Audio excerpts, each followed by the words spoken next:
Peel the eggplants and cut them into slices.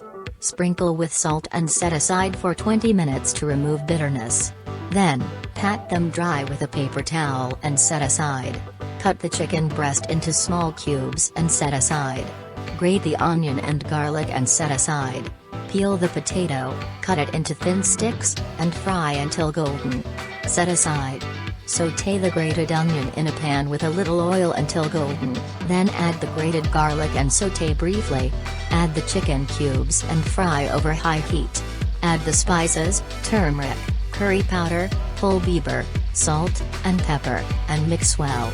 Cover the pan and let it cook on low heat for 5 minutes. Fry the eggplant slices, then chop them finely and place them in a bowl. Add the chopped parsley and finely chopped walnuts. Mix in the fried chicken, mayonnaise, or strained yogurt, and combine well. Transfer the mixture to a serving dish and garnish with the fried potatoes, chopped parsley, and finely chopped walnuts. Enjoy your eggplant biyoring.